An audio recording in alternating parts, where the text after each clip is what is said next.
So who are the key support people you need to grow your biz? I'm going to reveal what I know in today's video.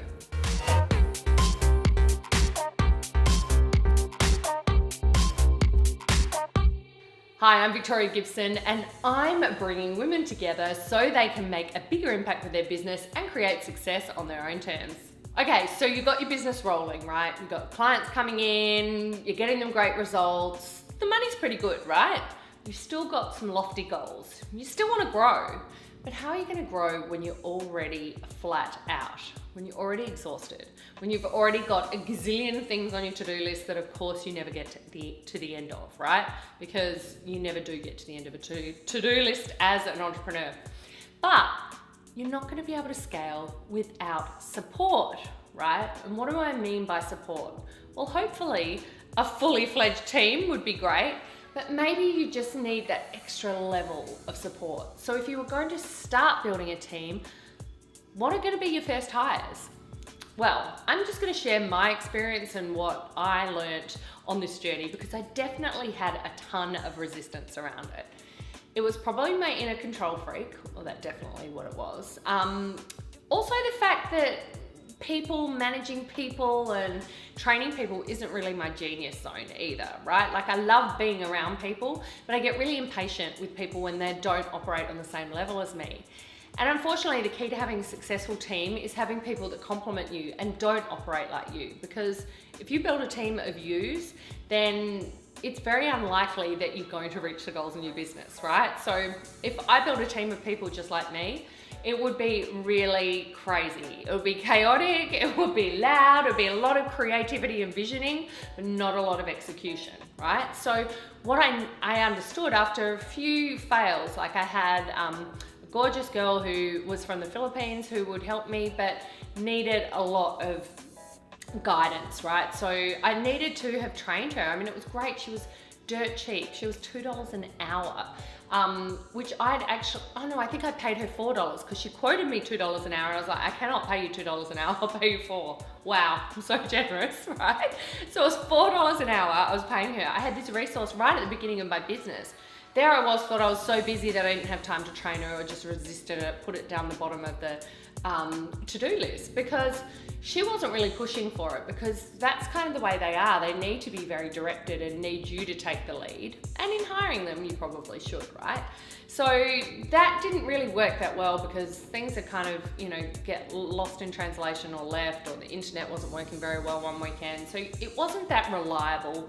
And so it became this kind of self-fulfilling prophecy for me where I'm like, oh, no one can do things the way I can. And see, they don't do things the way I can, right? So then you just drop it and keep doing everything yourself.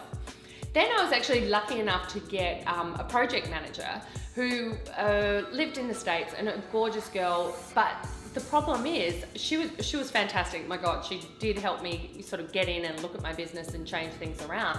But the problem was she was just pretty much like me, right? So then there were like two of us and we'd have the best brainstorming meetings and ideas and all the things we were going to do. But the problem was in the planning and the execution, she was like me, she didn't have that as a strong point, and that's what was letting my business down. So I was like, okay. Then once she left, I was like, all right, now I really need to get this sorted out. So I sought some help from a mentor of mine, Justin Livingston, because he is all about creating great teams and he's really passionate about the fact that it's really as easy to grow a $5 million business as it is a $500,000 business. You just need a good team. Now, this concept spooked the hell out of me, right? I was thinking, oh, but what, a team, I have to manage all these people and I don't know, I can't be bothered, I'm already too busy, I haven't got time to show them. But what I realized in taking the step to learn about it was how much time it could free up and what that could do to allow you to scale your business, but not even just scale your business, just to get some time back.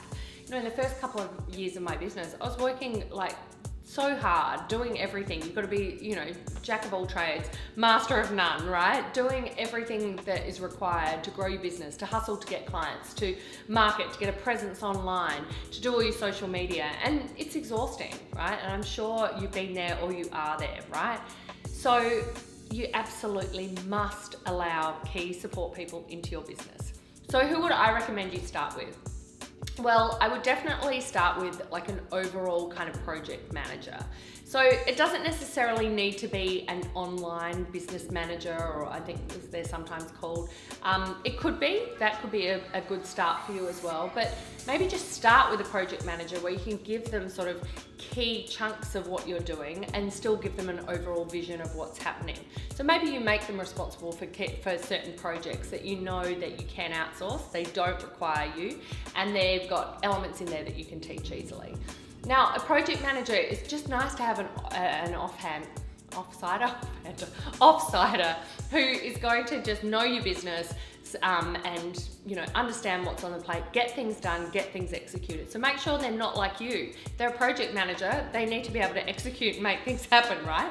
And to all the executors out there, I apologize. I'm sure you might need someone maybe with a bit more creativity and vision. That's fine too. Or maybe some more marketing assistance, because that's not your genius. So make sure that you're hiring for that. Good places to find people is word of mouth, connections in social media, groups. Facebook groups is an excellent place to find people. I found my excellent project manager right now. Well, I didn't actually find her, she found me. She sent me an email saying she liked my stuff and she'd really like to work with me. And I was like, oh, okay, great, I need someone. So it was perfect, but I did make sure this time that I asked all the questions about, well, what kind of personality type are you? What are all those things, just to make sure that she wasn't just like me, right? So I was able to hire her, and then after that, hire a designer too. Because I was finding a lot of my content marketing was getting held up, or my marketing in general was getting held up by the fact I didn't have a lot of design on hand. So I was able to hire a designer on a monthly retainer. So both of them are on monthly retainers, right? Or monthly service fees, really. It's not, you can call it a retainer or service fee. I don't pay by the hour because I don't want to be thinking they have to worry about exactly how many hours they're doing. Like I want to pay a fair price for a fair service, right? But still be clear about what that contains. So we were able to do monthly packages with hourly caps for the week. And I don't get too worried if they use it or they don't, because I know there's going to be other weeks where we're going to ramp up the time, and as long as I can build the cost into my business, then I'm happy. So you can allow anywhere from kind of, $1,500 to $2,500, $3,000 a month for someone who's pretty much going to be there full time for you, depending on what level of experience. If you want someone who's very experienced as, a COO or something like that, that's going to be a different kettle of fish, which is really going to be the way to grow your business, into the millions if you hire a COO. We're probably not quite at the COO level, right? But that's okay. Just getting started with a project manager is really the first step to taking a lot of those tasks off your plate. Which tasks do you give them? Well, sit down and work out what you're doing a week. Maybe you just have to track that and write that down for a week and understand, okay, where am I spending all my hours? Sometimes you can actually break that down into an hourly, or you just write it down in tasks so you know what's coming up. Or you can put them into different departments. So you might have sales and marketing, you might have content creation, you might have admin, you might have financial, admin and finance probably go a little bit together there. And you might have operations, or you might have programs, delivery, customer service support. Those kind of areas, then that's going to make you easily understand all the tasks that are required. Then have a look at the ones that you hate and you're not very good at. They'll be the first ones that you want to outsource, okay? And then the ones that, you don't really need to do, someone else could do them, and you're happy to let them go. You don't enjoy doing them, and someone else can do them, great, hand them over. So then you can start making sure from the beginning you have a nice role description. The kind of tasks they're going to do for you is really important. But most importantly is just start the process, but don't start it unless you're going to commit to it. So commit to it.